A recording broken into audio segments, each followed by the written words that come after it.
Assalamualaikum warahmatullahi wabarakatuh. Apa kabar sahabat netizen Indonesia dimanapun Anda berada? Senang jumpa Anda kembali dalam acara Mata Pena Eka Putra.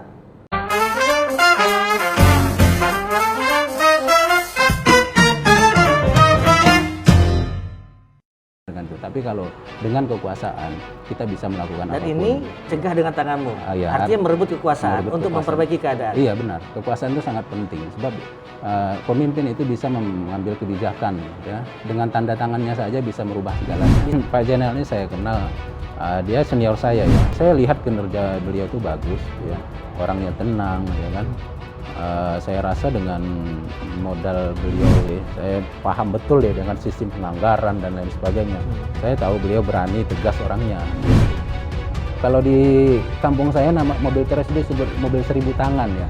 Kalau UGD RSUD ini ada CCTV, mungkin yang paling sering di situ mengantar yang sakit, mengantar yang mau melahirkan. Terios tadi. Terios yang BM-nya 1427 RJ itu juga kita masih jamak mendengar bahwa ada yang KTP sudah 6 bulan belum jadi akte kelahiran, kakak sampai 6 bulan, ada bahkan setahun belum keluar seperti itu kan. Sementara ada yang mungkin 1 harinya udah jadi.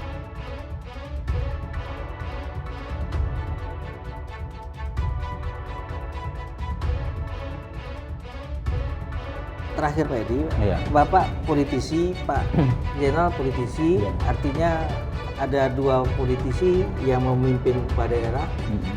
Biasanya di tengah jalan mereka memiliki kepentingan politik yang berbeda, ya, apalagi kalau kedepannya ada salah satu yang mau maju dan segala macam, itu akan jadi problematik.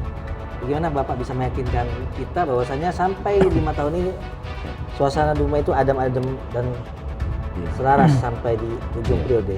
Ya.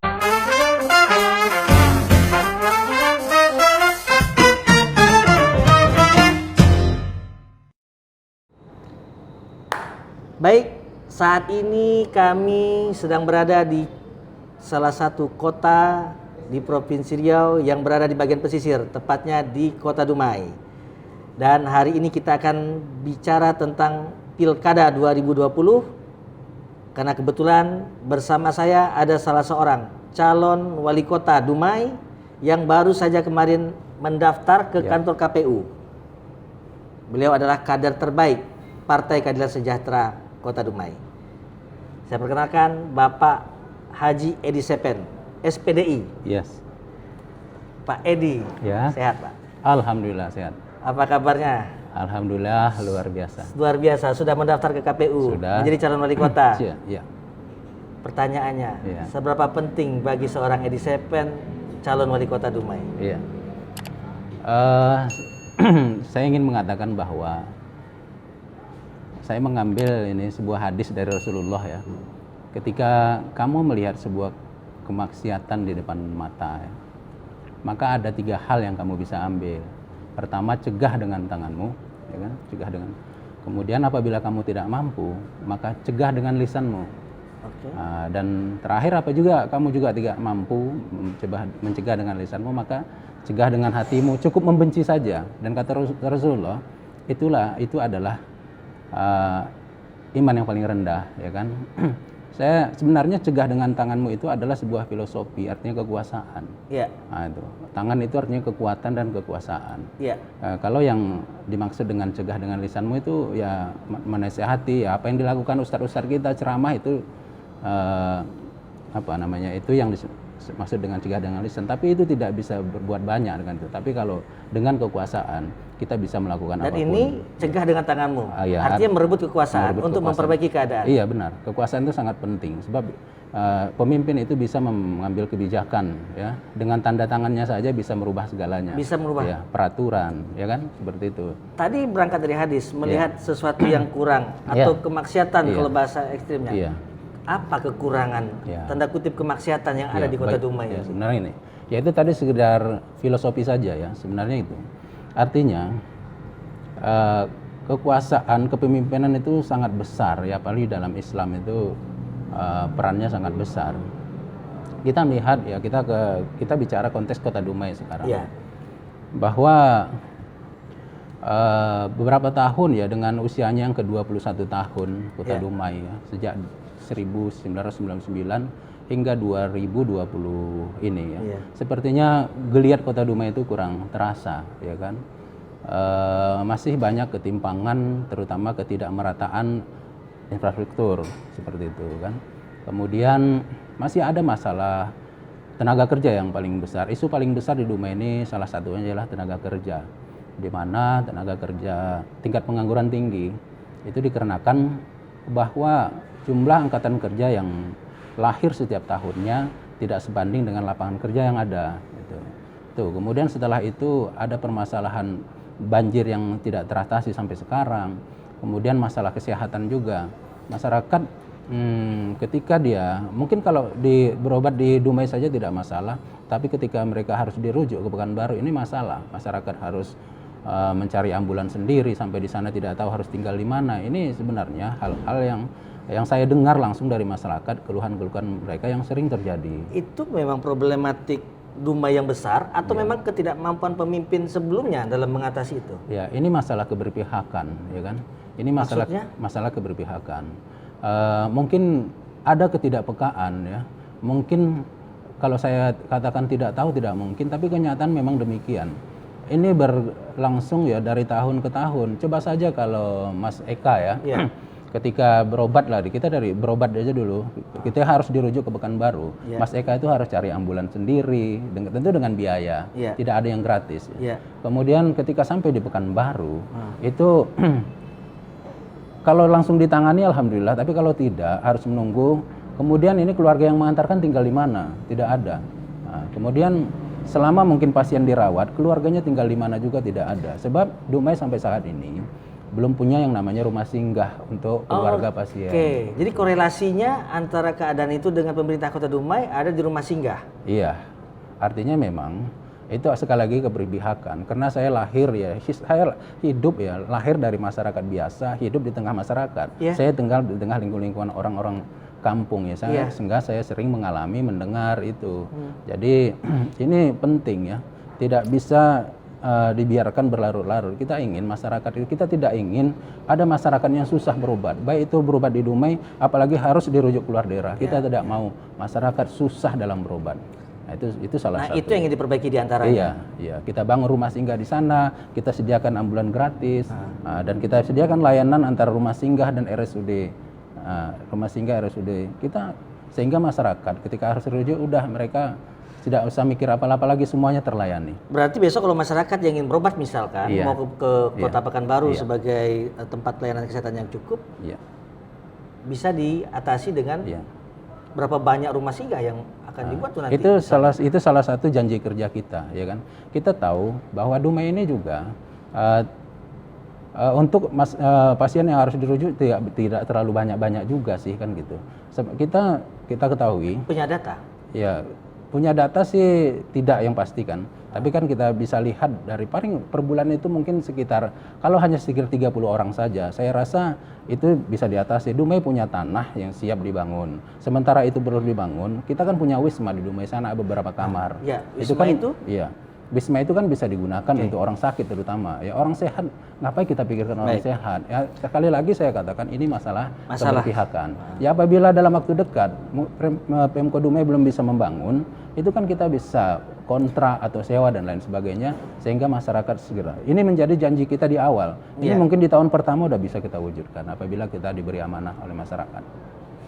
Baik, Pak Edi juga dulu anggota DPR, ya, artinya juga sudah melihat problematik selama menjadi anggota DPR. Sekarang pun juga sedang memantau-mantau pergi sebagai calon. Apa isu utama yang mesti diselesaikan, yang diubah dengan kekuasaan tadi? Ya, bagus. Baik. Kita telah melakukan survei ya. Kita bulan Juli itu telah melakukan survei. Ada isu-isu yang sebenarnya sangat sangat seksi lah, sangat urgent sekali.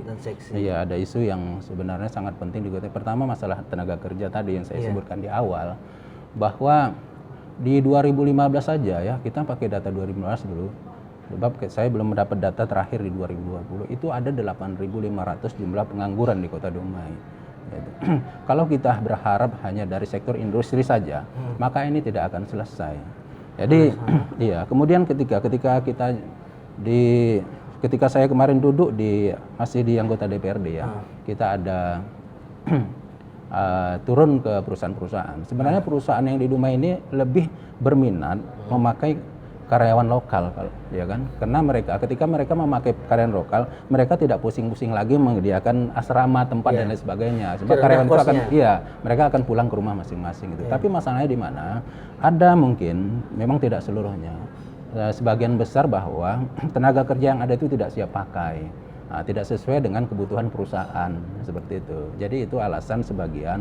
Maka perusahaan itu mungkin merekrut mungkin dari luar yang memang sesuai dengan yang dibutuhkan perusahaan. Untuk mengatasi 8.500 tadi ya, tenaga kerja. 8.500 itu tahun itu 2015. Kan memang isu global bonus demografi. Iya. Apa spesifiknya di Dumai? Ketika kita bicara tenaga kerja, sebagian besar mindset kita ya, paradigma kita masih berpikir menjadi pekerja karyawan di industri karyawan dengan upah UMK yang ada itu. Kita ingin merubah mindset itu. Itu dia. Itu bahwa di seluruh sektor itu sebenarnya menjanjikan lapangan kerja. Cuma sektor-sektor itu belum dibangkitkan. Kemudian yang paling penting di era digital saat ini, kita ingin bahwa mindset angkatan kerja kita, anak-anak milenial kita itu, kita ingin membangkitkan ini ya, emosi entrepreneurship. Itu. Kemudian kita bangkitkan agar mereka menjadi pengusaha, ya bukan jadi pekerja. Ya mentalnya ini harus dibangun. Itu. Ya kemudian di samping itu, pemerintah bertanggung jawab untuk memberikan bekal keterampilan. Artinya nanti akan banyak pelatihan-pelatihan, sekolah vokasional. Maksudnya kejuruan-kejuruan. Bagaimana membangun sekolah yang memang hasil tamatannya itu sesuai dengan yang dibutuhkan pasar. Ya, kemudian kita melakukan kursus-kursus yang mungkin banyak ya, las dan lain sebagainya. Yang ketika angkatan kerja itu sudah punya skill ya, dia tentu sudah siap dicampakkan kemanapun ya, dibuang kemanapun ya.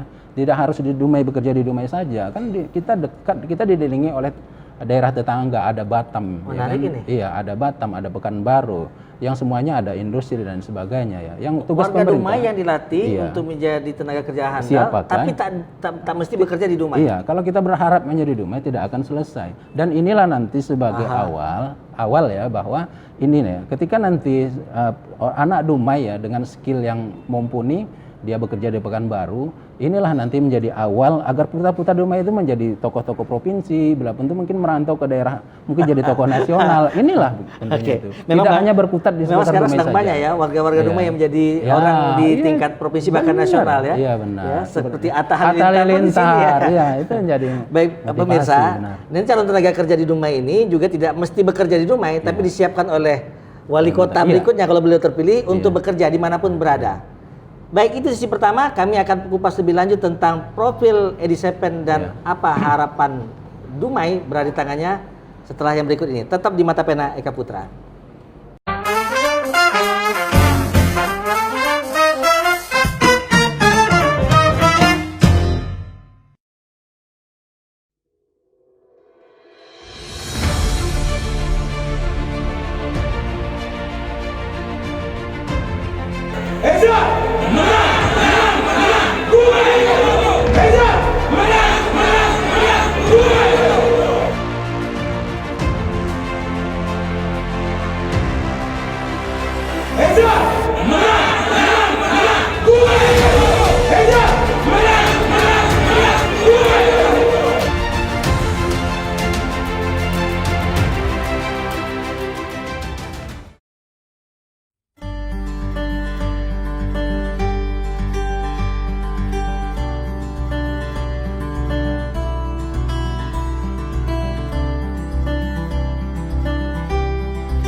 Baik, jumpa lagi bersama saya di Rio In TV, channel YouTube Mata Pena Eka Putra.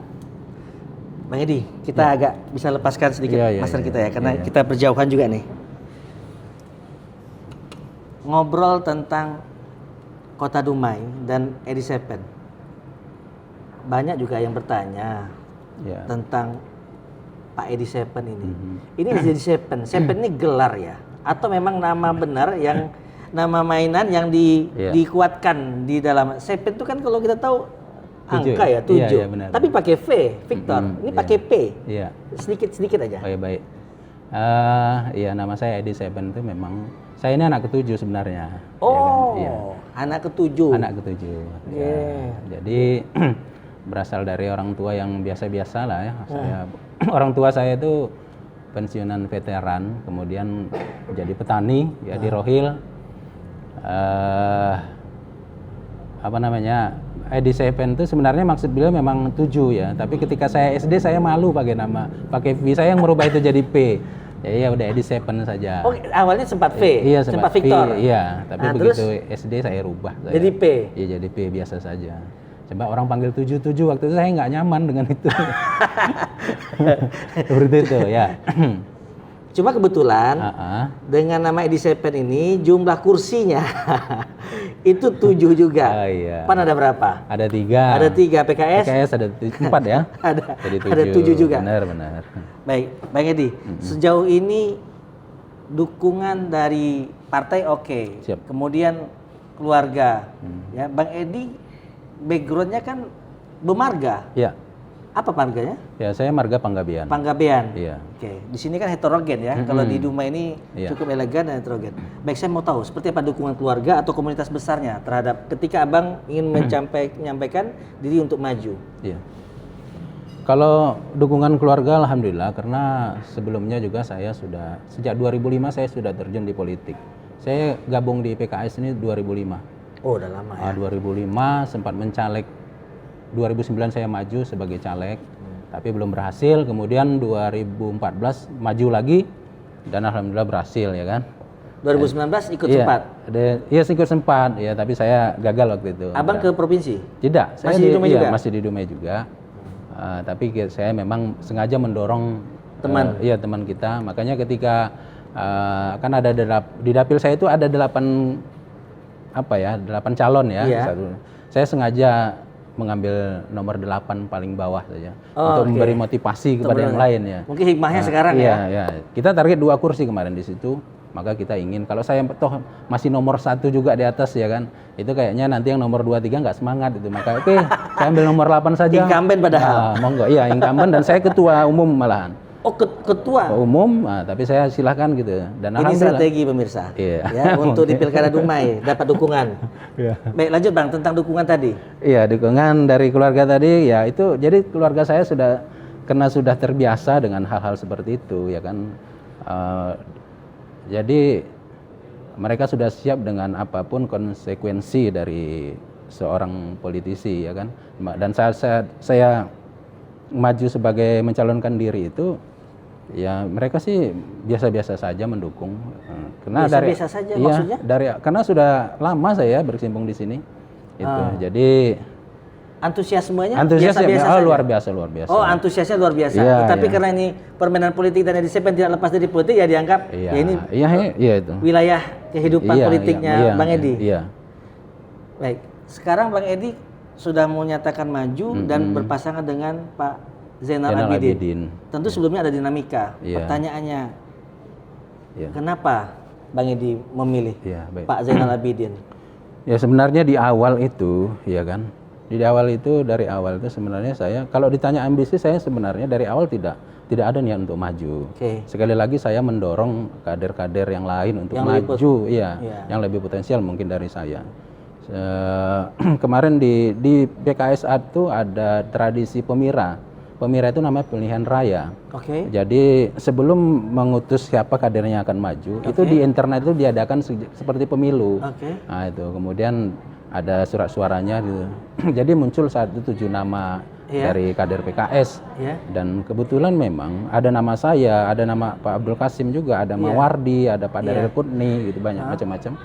Dan memang di situ posisi saya memang yang paling terbanyak dipilih gitu.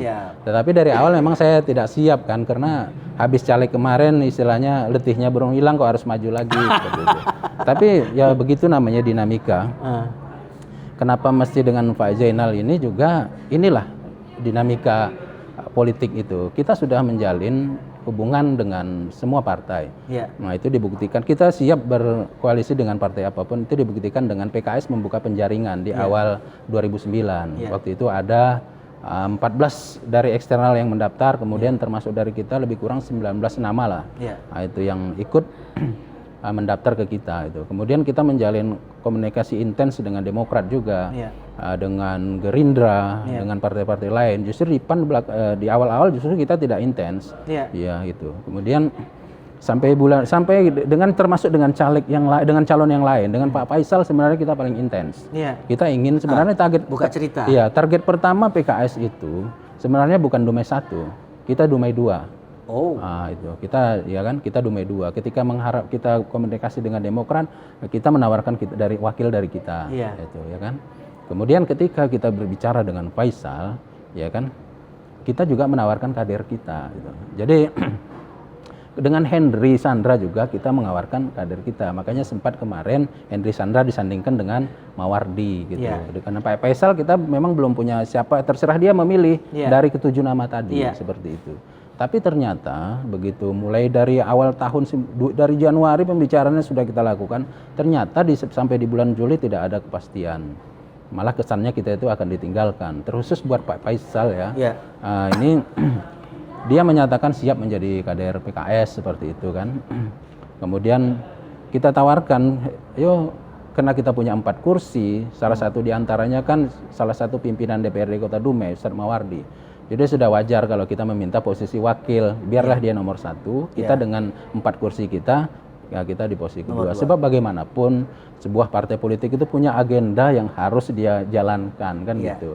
Coba Eka lah berpikir ya, ketika agenda besar itu yang kita sudah rumuskan dalam ADART kita, tiba-tiba hanya kita titipkan saja kepada orang, kan tidak mungkin bisa berjalan dengan baik ya. Mesti ada orang kita. Mesti ada orang kita. Artinya kalau walaupun kita tidak Dumai 1, kita Dumai 2 gitu. Ya, kita serahkan ini perahunya silakan dipakai, masa kita tidak berada di dalam kapal itu kan. Itu harusnya menjadi pertimbangan. Tapi ternyata Saudara Faisal tetap bergeming, dia tetap ingin berpasangan dengan Pak Amris ya, dengan wakilnya, tidak terpisahkan. Udah, artinya pembicaraan selesai di situ, ya kan? Nah, terus sampai akhirnya muncul di nomor 1. Begini. Akhirnya kita kesannya ditinggalkan, gitu. Ada perasaan kecewa dan sakit hati sebenarnya ya kan. Ternyata Henry Sandra juga katanya ingin dengan PKS, ternyata dia memasang wakilnya sendiri, Rizal Akbar, seperti itu. Jadi dia cuma beli perahunya aja. Iya, Demokrat juga akhirnya dia tidak memberi jawaban pasti kan, sementara saat pendaftaran semakin dekat. Juli ke September itu kan tinggal 2 bulan. Akhirnya kita lapor ke DPW, kemudian DPW menugaskan kita ya, waktu itu yang ada cuma Gerindra dan PAN. Gerindra kemarin ada kadernya akan maju, Ibu Nita, itu sukunya Minang. Ya bagaimanapun ini nama politik identitas masih belum bisa bebas masih kental ya. Kemudian PAN punya calonnya Pak Zainal Abidin ya juga Minang. Sementara di PKS itu dari yang 7 nama tadi itu diantaranya Pak Dahril Kuloni Minang. Jadi dia kan tidak mungkin dipasangkan dengan 2 calon ini. Pak Am Rizal juga Minang tidak mungkin. Jadi yang kemungkinan itu adalah yang akhirnya itu saya dan Mawardi. Pak Kosim tidak berminat. Kita udah tawarkan kepada Dr. Ihsan juga, dia menyatakan tidak siap maju, tidak berminat gitu. Akhirnya yang ada tinggal saya dan Mawardi. Akhirnya Mawardi diutus menjalin komunikasi dengan Gerindra saat itu. Mawardi ke Jawa ya kan dengan Minang. Saya Batak Jawa ya, ibu saya Jawa ya. Nah, saya Batak Jawa dengan Pak Jalaluddin Minang kan. Ini kayaknya inilah kombinasi yang bagus. Terlebih beliau di kota, saya tinggal di. Berarti ada 2 yang bergerak. Iya itu. Nah, ternyata hasilnya. Di akhir-akhir ternyata Gerindra sepertinya kurang serius. Komunikasi tidak lancar dan dengan PAN ini luar biasa sambutannya. Sebenarnya mereka sudah menunggu kita.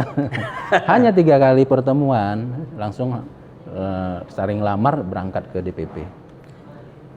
Hanya rentangnya itu hanya hitungan hari saja ya. Kemudian DPP berangkat pulang langsung sudah bawa SK kita. Itu. PAN langsung memberikan dukungannya kepada Pak Zainal Abidin dan PKS memberikan dukungannya kepada saya. Pak Jadi Sepen. Sebenarnya dari awal tidak ada ambisi sama sekali. Berarti ini murni kader ya? Murni kader. Gitu. Jadi apa kelebihan murni kader ini di mata Bang Edi? Ya. Kalau untuk PKS itu kan dikenal dengan mesin partainya yang luar biasa ya. Ya.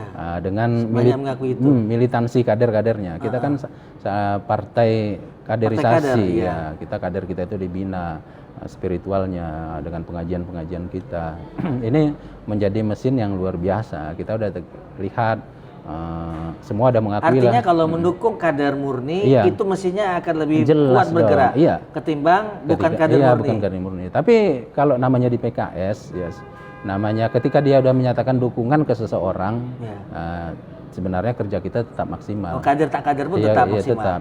Tetapi terlebih lagi kalau itu kader. Kalau itu kader sendiri tentu ibarat gas itu langsung kandas saja. Baik, sebelum mengakhiri sesi ini, saya mau mengejar kelebihan Pak Zainal di mata Pak Edi, sehingga beliau kita anggap nanti mampu membuat tim ini menjadi menang. Iya bagus, iya baik. Ini Pak Zainal ini saya kenal, dia senior saya ya. Saya lihat kinerja beliau itu bagus, ya. Orangnya tenang, ya kan. Saya rasa dengan modal beliau, saya paham betul ya dengan sistem penganggaran dan lain sebagainya. Saya tahu beliau berani, tegas orangnya, ya gitu kan. Itu saya yakin dengan beliau. Walaupun mungkin sebagian orang menilai ini itu ya, kadang kan tidak ada manusia yang sempurna. Ya. Kalau mencari kesempurnaan jangan cari dari manusia. Iya, betul. Itu.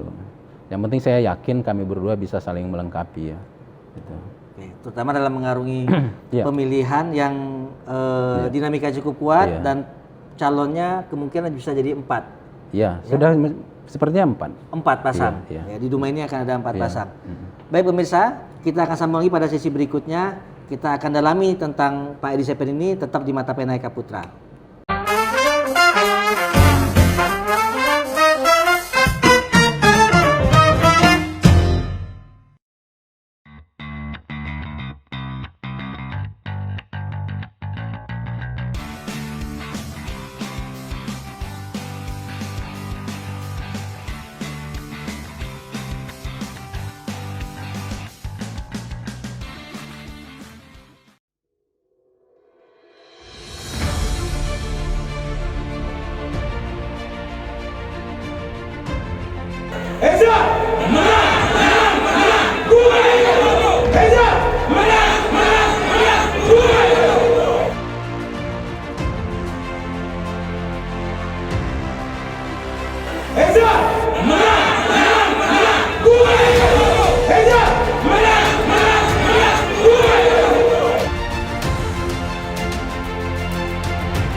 Baik, jumpa lagi bersama saya di Mata Pena Eka Putra.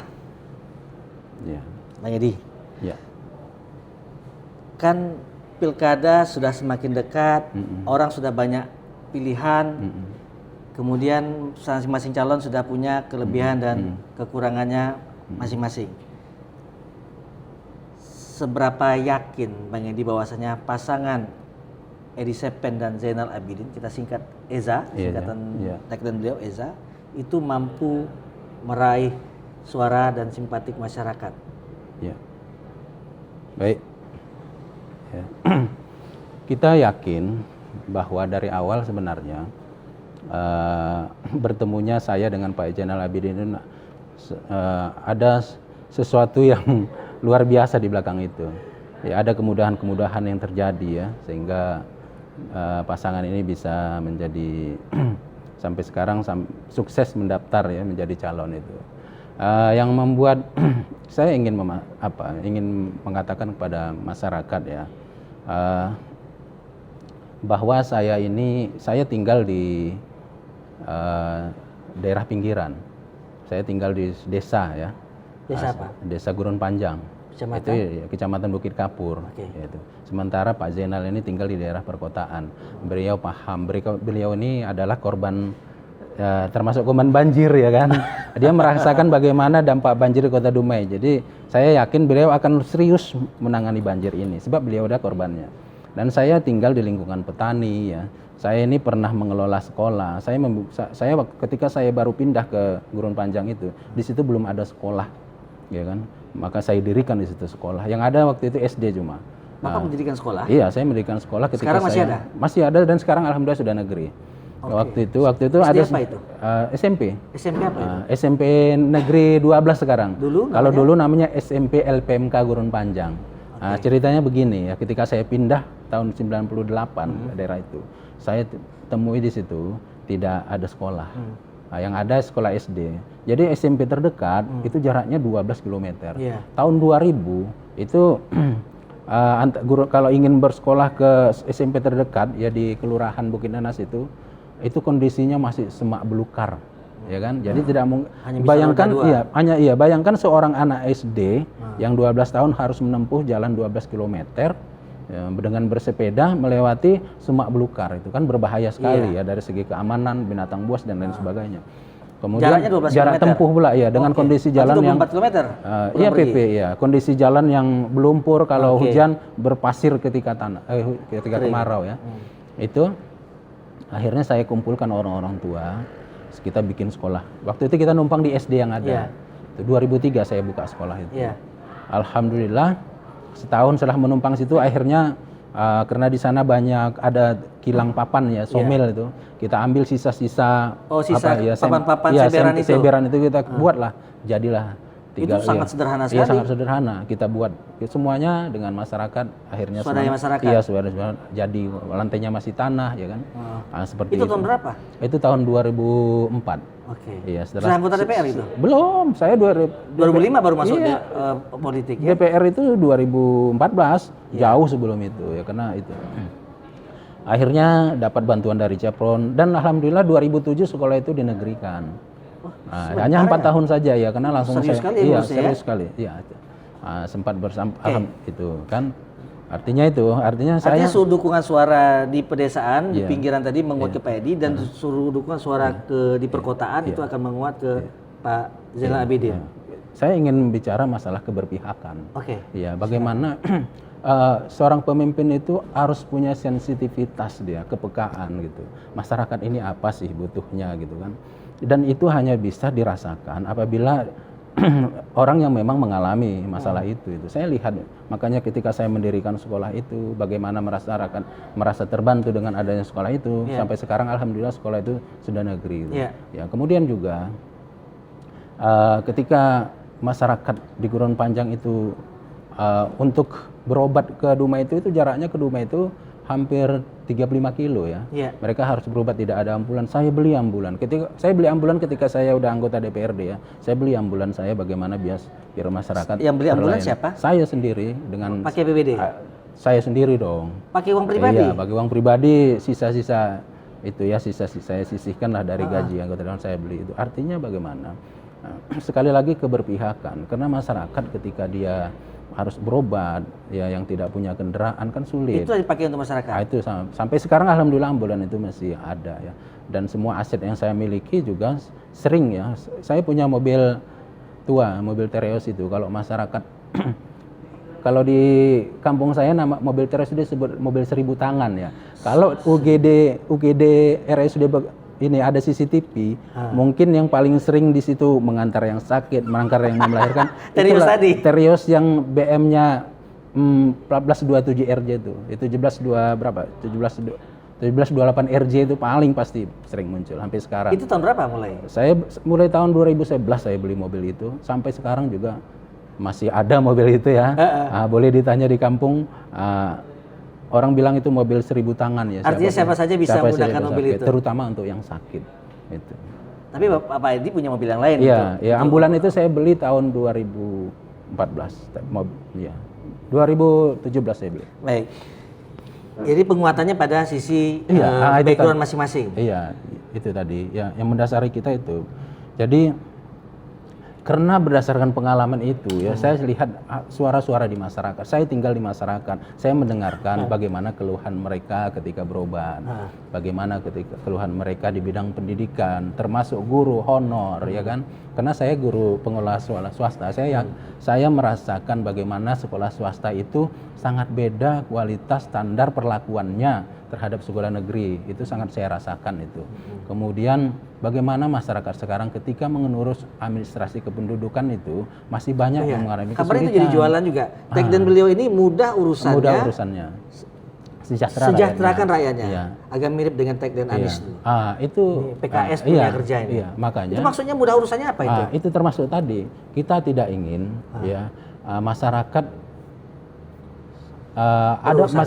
masyarakat berurusan, termasuk berurusan administrasi kependudukan, ngurus KTP. Kita masih jamak mendengar bahwa ada yang KTP sudah 6 bulan belum jadi, akte kelahiran KK sampai 6 bulan, ada bahkan setahun belum keluar seperti itu kan. Sementara ada yang mungkin 1 harinya udah jadi, artinya ada sebetulnya ini bisa cepat, tapi kenapa? Jadi gini ya, berarti mesti ada unsur kedekatan, berarti ada sistem yang salah.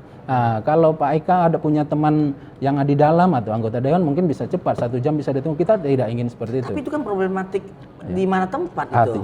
Artinya ini ada yang salah dengan sistem. Kita akan bangun sistem. Itulah yang dikomitkan kepada masyarakat, bahwasanya urusan administrasi akan menjadi lebih cepat. Ini kan masalah kebijakan saja, tidak butuh biaya, hanya disiplin, integritas, dedikasi. Ini yang akan kita tanamkan ya. Kita nanti ingin siapapun masyarakat di Kota Dumai, baik dia tinggal di pinggiran, di Bulualah, di Gurun Panjang, baik dia yang tinggal di Dumai Kota, yang jaraknya mungkin hanya dekat ke kantor di Dukcapil, itu apabila berkasnya yang sama lengkapnya dari Bulualah sana, sama-sama lengkap berkasnya diajukan. Kalau memang itu selesainya 4 hari semuanya. Tidak ada faktor kedekatan, tidak ada faktor orang dalam, sistem harus kita bangun. Oke, kira-kira yang logis saat ini menurut Pak calon wali kota, berapa hari sih kalau kita ngurus administrasi seperti KTP itu? Iya. Kalau boleh tahu publik ini. Ya, kita ingin sebenarnya ya kalau datanya lengkap kalau semua lengkap, saya rasa tidak terlalu lama-lama ya. Kita tidak ingin bisa berani nyebut hari nggak? Mungkin satu minggu lah, 1 minggu lah. 1 minggu bisa kelar. Iya, 1 minggu akan kita usahakan seperti itu.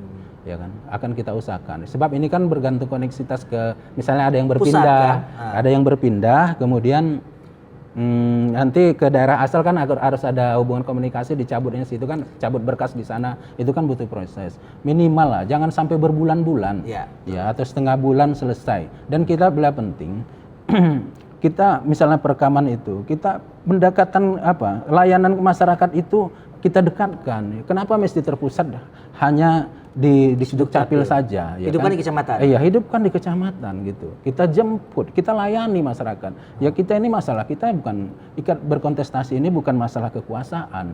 Kita ingin pengabdian dan pelayan masyarakat ini udah letih ya.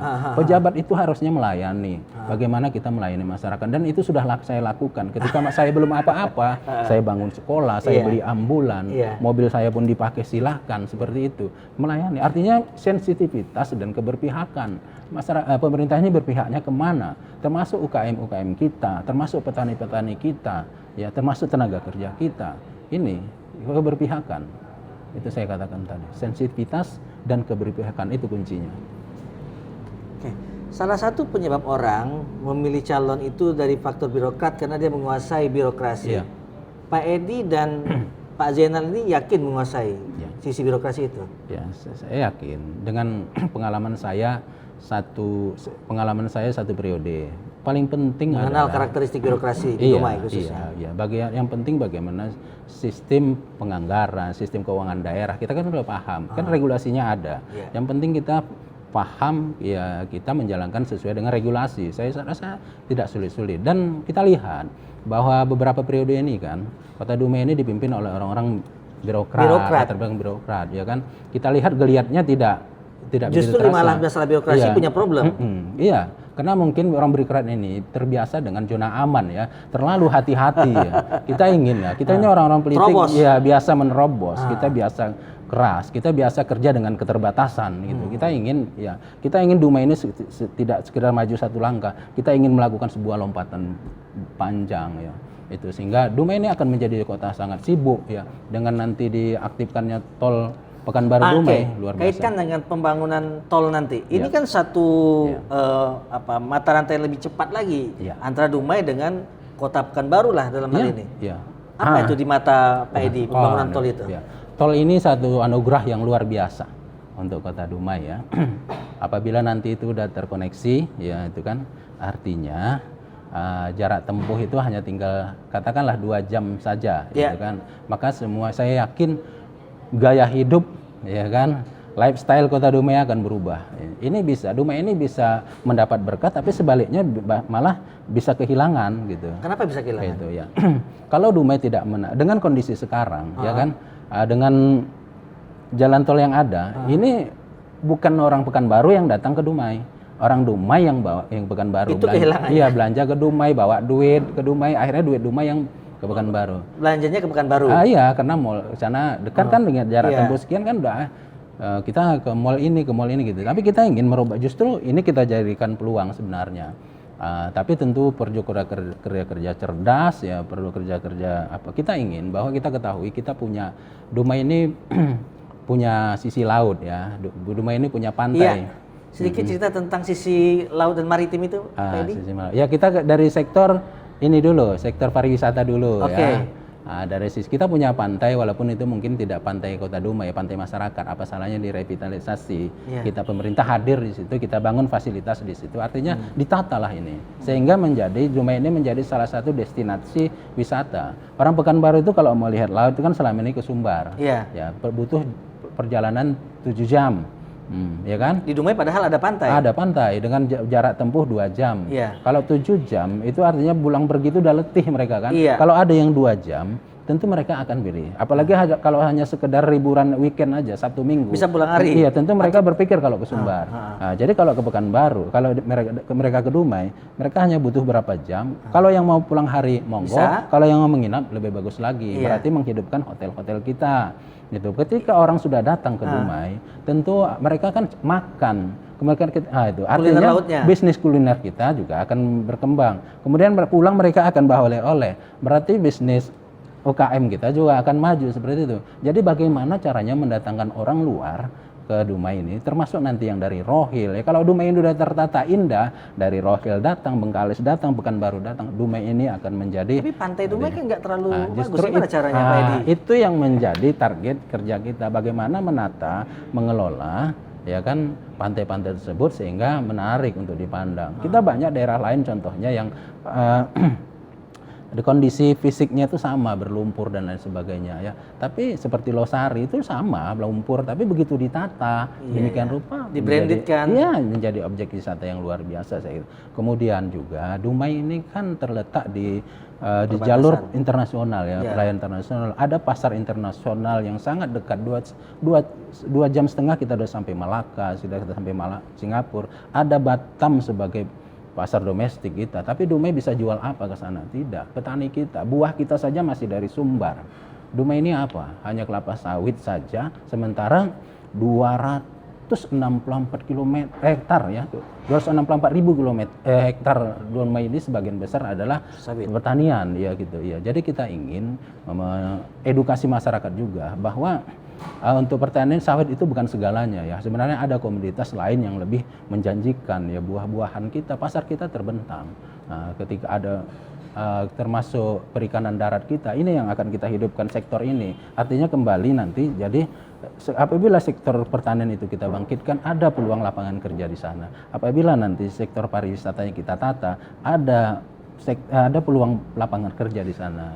Seberapa kuat pemerintah kota itu bisa menekan perusahaan internasional bahkan untuk menyerap tenaga lokal? Nah, kita punya sampai sekarang kita punya undang-undang Perda ya, peraturan daerah yang dikenal dengan 70%, 30% itu ya.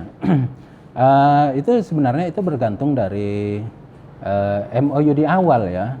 Kalau kita ingin ya, sekali lagi kita tidak bisa memaksa perusahaan itu apabila kita memang tidak menyiapkan tenaga kerja kita yang siap pakai gitu ya. Kita memaksakan orang yang tidak bisa kerja untuk diterima kerja kan gitu. Bagaimana nanti perusahaan akan dirugikan. Kita ingin dari awal memang kesepakatannya gitu begitu, harus pakai tenaga kerja lokal. Dari awal, kalau enggak ya sudah. Kalau misalnya investor masuk, kemudian tidak membawa dampak apa-apa bagi Dumai, itu untuk apa?